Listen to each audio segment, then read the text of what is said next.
তখনও মাঠে নামেননি Kieron Pollard. Bat প্যাট পরে রেডি সাকিব আল হাসান। ৫ নম্বরে নামিয়ে দেয়া হলো পোলার্ডের মতো বিধ্বংসী ব্যাটারকে বসিয়ে রেখে। মুম্বাই এমিরেটসের ক্যাপ্টেনের অবশ্য আশা ছিল মিডল ওভারেও টি-20 ক্রিকেটের অভিজ্ঞ সাকিব ছোড়ো কোনো ইনিংস খেলে আসবেন আর তাতে রানের চাকা হবে সচল।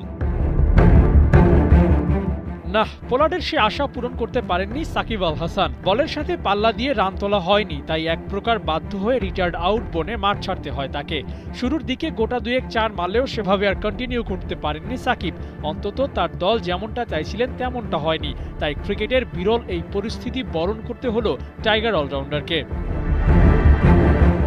রশিদ খানের বাজে পারফরমেন্সে সাকিবকে এক ম্যাচের সুযোগ দিয়েছিল একাদশে জায়গা পোক্ত করার, কিন্তু সেটি আর হলো কই। তাসকিনের দল শারজাহ ওয়ারিয়র্সের বিপক্ষে অলরাউন্ডার সাকিবকে এদিন খুঁজেই পাওয়া যায়নি। ১২ বল খেলে করলেন ১৬ রান।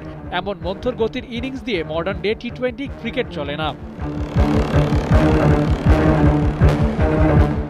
নিজের ভালো সময়টা যে পেছনে ফেলে এসেছেন সাকিব আল হাসান তা এই ম্যাচেও হলো স্পষ্ট। ব্যাটিংয়ের পর বোলিংয়ে দলের সবচেয়ে বাজে বোলারে পরিণত হলেন আল হাসান। করলেন ২ ওভার বোলিং, দিলেন ২৭ রান, ছিলেন উইকেটলেস। এমন নিষ্প্রভ সাকিবকে পরের ম্যাচেও ক্যারি করবে এমিরেটস? সে সম্ভাবনা কম। কোটার ২ ওভার রেখেই শেষ করেছেন স্পেল। পরের ম্যাচে হয়তো আবারও দিতে হবে বেঞ্চ পাহারা। চেষ্টা অবশ্য কম করেননি সাকিব। হেড পজিশন ঠিক রাখতে ফিতা কামড়ে পড়েছিলেন উইকেটে, অনেকটা নিজের সাথে নিজের যুদ্ধ করার মতো। কিন্তু এত সব করার পরেও রেজাল্ট শূন্য। প্রত্যাশা মাফিক পারফর্ম করতে পারেননি সাকিব আল হাসান। টাইগার অলরাউন্ডারের বাজে দিন গেলেও তার দল ঠিকই ৪ রানের জয় তুলে নিয়েছে শারজাহ ওয়ারিয়র্সের বিপক্ষে।